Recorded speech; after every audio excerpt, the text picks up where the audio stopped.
Now, gentlemen, it is time for everyone's favorite off-season segment, the Head Coach Fight Club. Head Coach Fight Club.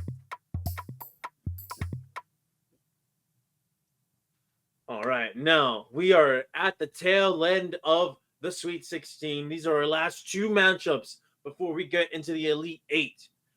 So, without further ado, let's go ahead and introduce our combatants today.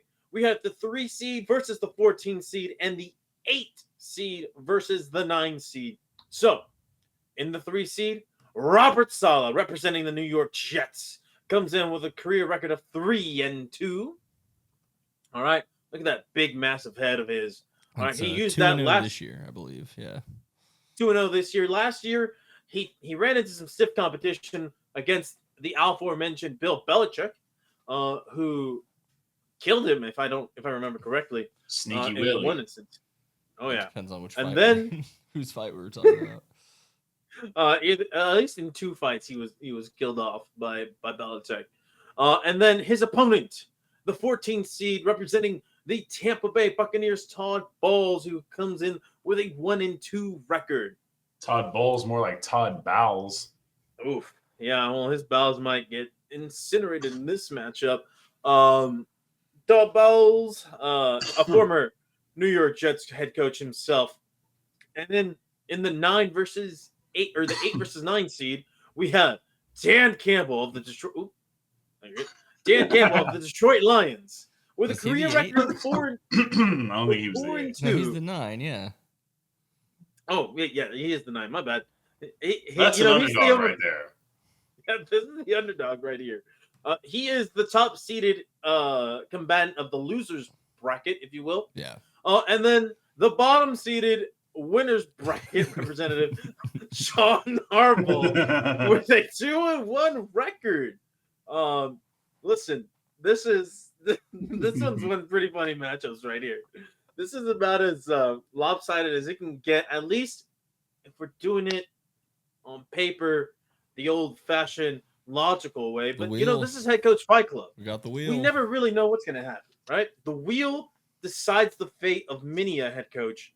And so I'm going to go ahead and spin the wheel and see what Robert Saleh and Todd Bowles will be having to deal with in terms of the conditions of their fight. So as I spin the wheel, I will give you guys the result, and then I will show it on the screen. And by golly, there is a chance here for Todd Bowles. The wheel is determined. It is pro wrestling. So, let's get right into it. In the world of pro wrestling, anything goes. You never know who's going to win. You can have the underdog come out on top, and then you can have the top dog absolutely destroy, borderline kill his opponent. Hell, if you've seen WWE in the early 2000s, Vince McMahon blew up inside of a limousine, and the very next day was okay. Anything goes. A little different. Right? A little different. Now, gentlemen, you guys can determine the rules and stipulation for your own scenario in this match. For me, these two guys, it looks like they want to go extreme. We're talking 1990s ECW, WWF hardcore matches. We're talking steel chairs, bamboo sticks, kendo sticks as they're called now. All right. Steel, just those steel chains. We have tables, ladders. We have all this. Why? Because it's the only way that Todd Bowles has a shot.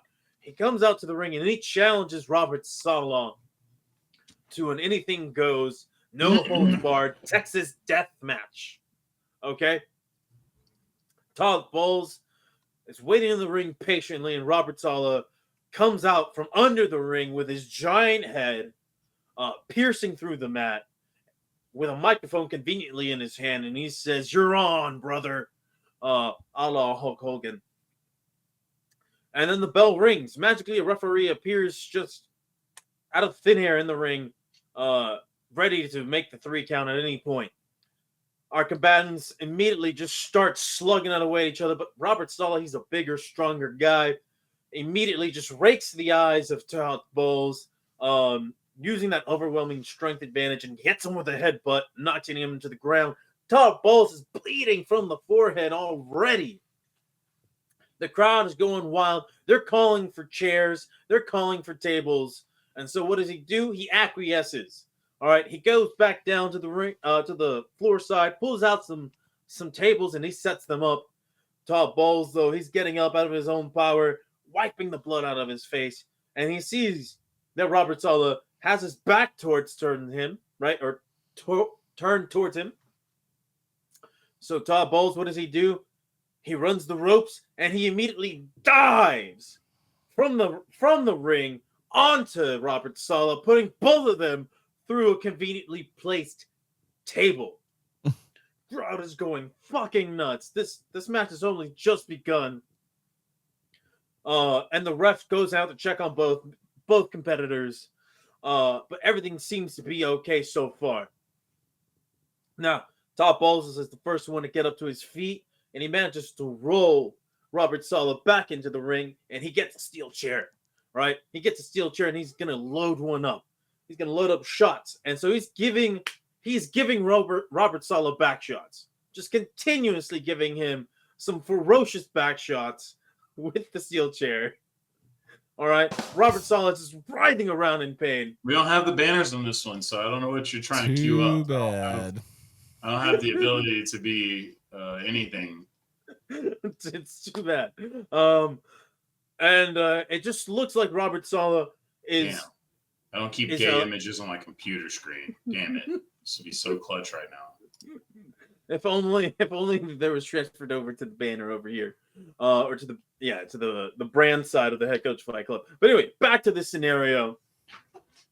All right, he throws the chair out, and he's calling for the crowd to throw him a couple of Steve Weisers, a couple of beers, and he just busts one open. But Todd Bowles does not drink any alcohol. He's actually being very disrespectful and pouring it on Robert Saleh's bald-ass head, tossing those cans aside, and he's going to get ready to set him up for his finishing maneuver. It's just a classic old DDT.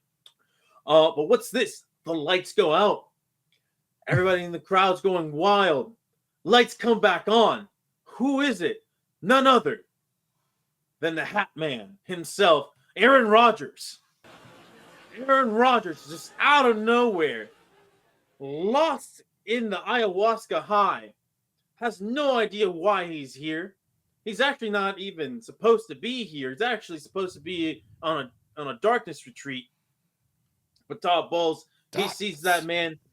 He drops Robert Saleh and then immediately starts unloading shots right onto Aaron Rodgers, who, for whatever reason, is just still there, has no idea he's actually getting hit in the face. The high is just too goddamn strong. But Robert Saleh takes this moment to recuperate. And what does he do? He wraps a steel chain around his head and loads up his finishing maneuver. It's the Robert Saleh special. It's a headbutt right to the back of Todd Bowles' head. Knocks him clean. Turns him over. Pins him. 1, 2, 3. Robert Saleh gets the win. But God damn it, Todd Bowles. He put on a hell of a show. God damn you, Aaron Rodgers, for ruining yet another fight. And yeah, that's how I see this. He's really secret out. Weapon. He's really he's a sleeper cell, as some might say. Some might say so. But yeah, that's how I see this happening. I'm gonna go ahead and pass this one off to Patrick. We got to save the Agent of Chaos for last. Could get chaotic. It could. Oh, now, okay. Patrick, how do you see this playing out? Sure, yeah. I think Todd Bowles is already in the ring when they cut back from commercial. And then you hear the whatever Robert Saleh's music is. Living on a prayer. see what's What's the music? If I hear Busta Rhymes, I'm calling it problematic. I thought I had remembered hearing a list of coaches' favorite songs, but it was NCAA basketball coaches during the tournament, so never mind. Whatever. Some song plays. Saleh's going to come out there. There's going to be a little trash talk. You know, he's like, old man Todd Bowles, you couldn't get the job done, so I got to take your old job. Blah, blah, blah. I like it. Yeah, you know, it's a pretty standard fight. It's nothing too wild about it. It's an early card. Not a lot of hype going on here. It's pretty straightforward. Saleh's gonna come out strong. I don't know what's just happening there. He's gonna look like he might be losing it in the middle, and then the third act of the fight is just Saleh beating the brakes off of Todd Bowles and getting him with the pin. So it's all about the game and how he plays it. Damn. So there was no upset here. Okay. Well, we still have to know how this would have gone in Bethke's mind. Well, you know, I write mine as soon as I can think of them prior to you guys saying them, or sometimes during. Full disclosure, might have been trying to get some kind of description on a famous WWE fight to repurpose, and wasn't able to do it fast enough. I respect that. I do similar all the time. In my version of this, Todd Bowles and Robert Saleh are going to fight in a familiar version of wrestling lore. Robert Saleh is going to come out dressed as the Iron Sheik. Greco-Roman style and leotards. Oh no, they're wrestling. This is good old American wrestling. Sir, you can take gay porn and get out. Sorry, South Park reference. And Robert Saleh comes out dressed as the Iron Sheik. That is who he'll be representing. Oh shit! Todd Bowles comes out dressed as the great American hero, Hulk Hogan. Oh, but not only does he have that, he has Hulk Hogan, the actual Hulk Hogan, and an entire MAGA army now ready to take the stage and feast off of the Iron Sheik. Trumpomania. This fight is happening in Branson, Missouri. And Robert Saleh is absolutely outnumbered in every way, shape, and form. Todd Bowles shows him a little bit of freedom and a whole lot of ass whooping. Todd Bowles wins. Oh, it's only unfortunate that we put you on last. Otherwise, this could have been we could have had a real 1-1, very suspenseful. Like, who's gonna win? Are we gonna get a major upset or not? We'll see. You know, the funniest part is I was just trying to piece together parts of things I knew about wrestling history to like make something work here, only to find out that, of course, wrestling used the Iron Sheik versus Hulk Hogan to popularize wrestling during the height of Iran-Contra. Mm-hmm. They even had a David Stern would be proud. They had another American American centric figure named Sergeant Slaughter. Switch sides, and then he joined the Iron Sheik. He was a sympathizer. He was an Iranian sympathizer, I believe, was his character change. Wow. So, just so for people who didn't know about their late 1980s wrestling history, there you go. You have some of that. Yeah, no shit. All right, but anyway, the more you know. The wheel has determined what the next bout is. Sergeant Slaughter. But the wheel has determined what the next bout is for the 8-9 matchup. And gentlemen, it is going to be a doozy and possibly an equalizer. I will spin the wheel here for you. Head Coach Fight Club. Ah, It is yet another bar fight brawl. anime would have fit better, but I'm going to force it anyway, boys, because that's what we do here on this program. Now, gentlemen, Don't we're have gonna any make banners this to a very put up. we're gonna make this a very interesting bar fight because I'm going to give John Harbaugh the home field advantage. This is taking place in a In Toledo? shady dive bar in Baltimore, Maryland. Baltimore. Right. Yep, Baltimore, home of the Wire. If you didn't already know, and you can use people from the Wire in this. I don't care. All right, this is however you want to do it. But I'm just gonna go ahead and say this is taking place in a bar near the water in Baltimore. All right, and so therefore, we're just gonna go ahead and say these two guys they meet up after one hard fought game in the preseason, right? John Harbaugh's like, hey man, hey Dan, let me take you out for a couple drinks here, get you some crab cakes, and let's shoot the shit. That's right, hang out with Stavi. And so Dan Campbell, being the gracious man that he is, says, yes, I will hit you up on that. And of course, you know, these two guys, they're football coaches. They're gonna hit it off. They're talking football. They're talking about life in the NFL. They might try to see each other's X's and O's later. Exactly that. And you know, in this one, the Detroit Lions, they came out victorious. They bit off a couple of kneecaps. And John Harbaugh's like, hey man, yeah, you really got us. But you know, if it wasn't for some shitty calls, Lamar would have handed it to you guys. And Dan Campbell, he's thrown back about, I don't know, let's call it 12 brewskis, all right? 12 tall boys. It just gets him a little bit of a buzz. Nothing too major because he's a giant man. He lets That's out still drinking and driving limits for him. He's only 260. Yes. Yeah.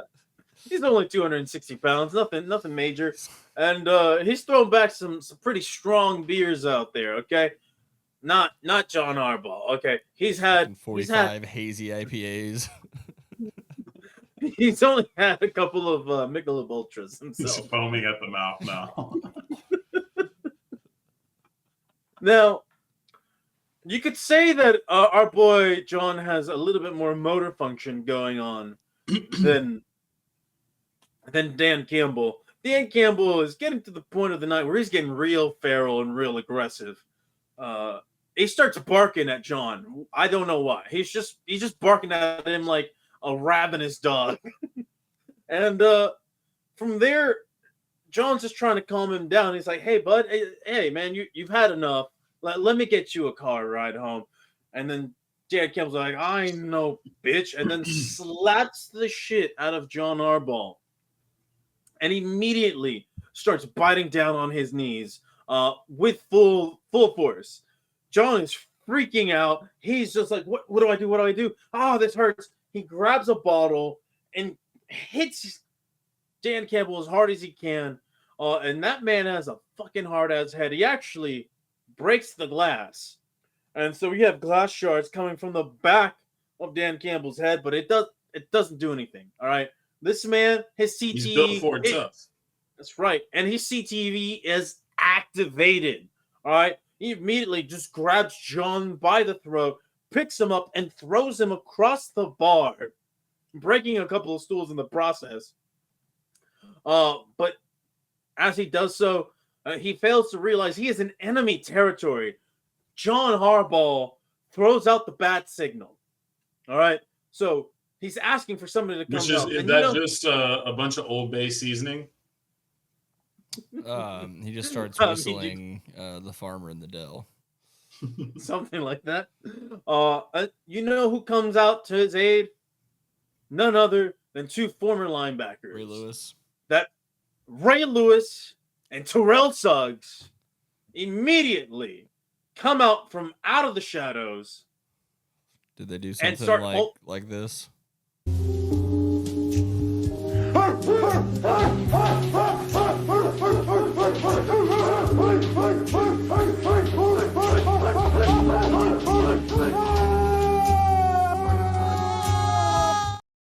Yes, Pretty much how I pictured that going.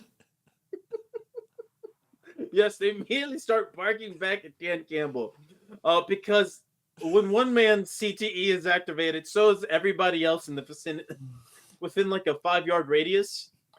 And their CTV activates, and they immediately start wailing on Dan Campbell with various types of bar stools, bottles, and anything else that they can. And the fans also have CTE, or just the ex-players involved? Just the ex-players right now. It's not like an AOE in a video game where it affects everybody. No, this is a single target. Now, we can't just have these guys wailing on him on the behalf of John Harbaugh. John Harbaugh still has to put in his own couple of hits in here. So he calls for his boys to hold him down, and then he whips out from his back pocket his father's old brass knucks. Why does his Papa Harbaugh have old brass knucks? We don't know what kind of life he lived, but he handed him down because he knew, right? Between John and Jim had a hell of a chin, and he could take some hits. John, not so much. So he loads those bad boys hell up. of a mouth. Yes. God. And then he just wails on Dan Campbell, but Dan Campbell keeps barking and barking, and he will not say die. But eventually Lamar Jackson comes out, and then he just, for whatever reason, Lamar Jackson has a chair and then hits it over the head of Dan Campbell, and that was it. Dan Campbell, you've been upset. There's your major upset of the tournament, at least in my scenario. John Harbaugh, can you convince these other two voters to be on your side? There's only one way to find out. Bethke, I'm going to hand you the reins. Who do you got? So I want to reiterate things that are always premeditated, never influenced. Never. No, of course. And never am I rooting against coaches because of the teams that they represent. I'm honest. I am compassionate. I am an individual for every head coach. I just want that to be stated. I don't know where this is going. Lions and Ravens. I don't know which one of these he would even have any kind of emotional attachment or. That was just another pot shot at you guys for getting rid of Mike McCarthy. All right, that's your fault. That was your fault. I had nothing to do with this. You said you could have put him in the winner's bracket. You could have had him in the winner's bracket, but you. Well, I was trying to be fair. I was trying to be fair to the system and not just be a homer. And then you guys went and did that. You know what I mean? So here we are. Don't put this on me. All right. So in this world, I think that this fight starts exactly the way you talked about. Two ball coaches talking shop. All of a sudden, John Harbaugh is kind of like, you know what? You're too cocky for the first year. Fuck your mother. And then he goes, fuck your mother. And then they start smacking each other around. And a bar brawl doesn't ensue. I don't have this in Baltimore. This is a neutral site. So this one's just a bar brawl. It's a good old fashioned, everybody's fighting people to get away with it kind of shit, you know? Someone's going to die tonight. And it's going to be the least likely person to deserve it. Somebody gonna die tonight. Exactly. So obviously Dan Campbell's got quite a big advantage over John Harbaugh, right? Like he's beating the shit out of him. He's throwing him around. He's ragdolling him. Harbaugh's getting his ass tore up. A very near lifeless John Harbaugh is laying on the ground, basically beaten into a pulp. And Dan Campbell asks him if he's ready to tap out or not. Standing over him, mad, angry, nothing wrong with him. And all John Harbaugh does is look at him and goes, "Who's got it better than us?" And then boom, like a xenomorph, Jim Harbaugh pops out of Dan Campbell's body and says, "Nobody." And Dan Campbell dies. John Harbaugh's advance. The upset of the tournament. Now, yeah, well, he didn't realize that the Harbaughs are actually aliens from another planet that can. They look like it. Now, despite the fact that despite the fact that we have our 2-0 or our 2 votes majority for John Harbaugh. Patrick, it is up to you to tell us how it would have gone in your scenario, because we are content creators here after all. Yeah, you can be really realistic or something. I don't know. Whatever you want to do. Yeah, I thought Bethke was going to go a different way. I had this whole thing worked out to have some fun here, but instead... Well, you can still have fun. How can you, just like Dan Campbell, how could you expect a xenomorph to pop out of your body at any time? Yes, I think this starts pretty hot, pretty strong. Harbaugh, they're drinking together.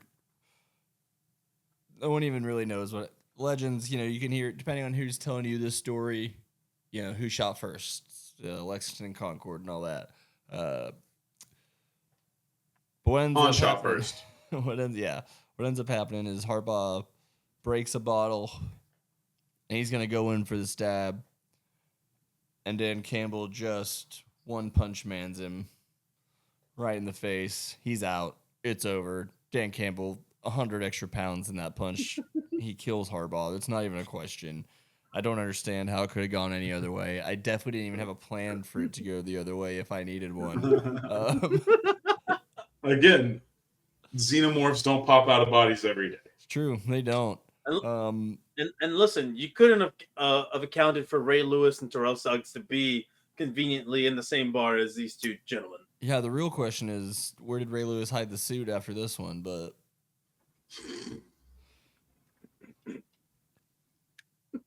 look, if someone's been 2.5 hours to that point, they deserve to get that joke and to enjoy it. Please put the parody. He called Marvin Harrison for his guy. This is a parody. My God, you wouldn't believe how much this is a parody. You wouldn't believe it. So much parody. Can we make OJ jokes yet? Well, I mean, people were making them to him. So when he was alive, I think it's all right for you two. No, now that he's dead, it's not any fun. Speak for yourself. I can still get a good one off every once in a while. But yes, this means. God. Oh my God! Why? Stop it! It's like you AI'd Professor, or what's his name, Snoke from Star Wars to look like a real person. Yeah. Now, I wanna show the audience something, because you know what? There's nobody I can perfectly compare Bethke to in terms of his head coach Fight Club voting sway like anybody else in the world of sports. This is the guy who I must compare him to.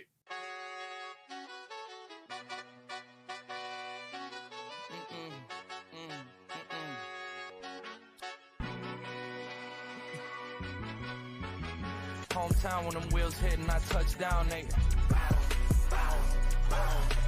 she down low 3-point stands. I'm back there doing jack dance. The LeBron James lip syncing is also amazing. There. But that guy in the back in the car, absolutely hilarious. Those are the NBA referees, the head referees, like some of the best of the brightest, and they are making a promo video with Jack Harlow music because I would have guessed that was some kind of football manager. Agent Foster, baby. Bethke is Scott Foster and a merry band of like if I guess, I would have said that was Pep, whatever his last name is. Nope, that's just good old Scott Foster, baby. He's the one from the Tony Parker meme, right? He's the one from. Who's the official who ended up getting kicked out of the or retired from MLB, but was the Donahue, something Donahue. Yeah. He's sort of like that, except for Scott's good at his job. He just likes to make it a spectacle of himself. What's his last name? Yep. And Scott Foster? Oh, Foster. I was thinking of Joey Crawford. No, Joey was his predecessor essentially.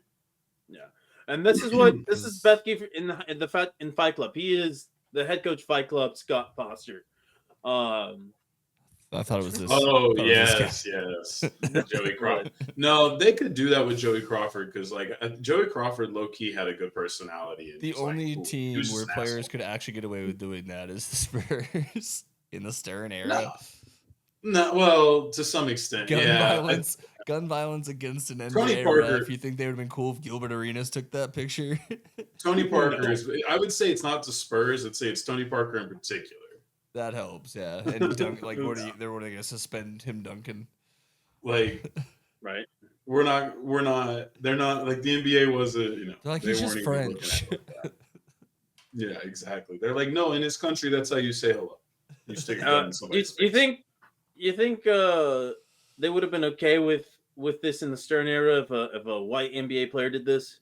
I'm gonna get my Aprilla out and do burnouts on your front lawn, and then I'm gonna chuck mud bombs at your nan's windows, you silly bastards. Well, that's an oxymoron because British people can't play basketball. Never have, never will. Ooh, wait, wasn't Luau Deng representing the UK? Well, does that make he doesn't British? count? He doesn't count. He's not what, British. They want me to join the squad. I'm sure I got some Brit in me. You know what I mean? Like you got USA guys. Like come get some of us or something if you're serious. I love knowing that even whatever terrible level of talent they have will just absolutely school me so hard. I mean, some countries I would say that to. England, I don't know. Well, just the fact. For me specifically, the fact that they're actually athletes. I'm sorry, I'm just being shitty to England because they're so pissy about sports that aren't theirs. My lungs will get me up the court once, and then we're gonna have some trouble. And that's the end of it. There, England does not want anything from anyone else's culture that they can't steal. All the spices in the world, just to not use any of them. All right. Well, I think that's gentlemen, that concludes the Sweet 16 of the Head Coach Fight Club. Tune in next week when we have. Hey, it's Olympic season. We're getting nationalistic in this piece. That's right. And then tune in next week for the Elite Eight. As we count down the days or the weeks until the NFL season starts. Hopefully, when we get to our championship round, it'll be right around the first week. The 2024 Dallas Cowboys football season is upon us. Yes. There's also 31 other teams participating in this event. Who have higher odds of winning the Super Bowl. 31 do not. That's because if you count 31 and put them together, that's too many percentage points for one team to make up. The Vikings have literally never won, so they have a 0% chance. There's not even any history to help us. At least you've been to 4? Yeah, honestly, I think Carolina's my championships, okay? I'm really looking to put a lot of money on Carolina to start the season. There's value there. There is value there. That's a value bet. All right, you guys. You'll get a high return. Well. All right. Yeah. I guess it's the end of the episode. I got nothing. Yep.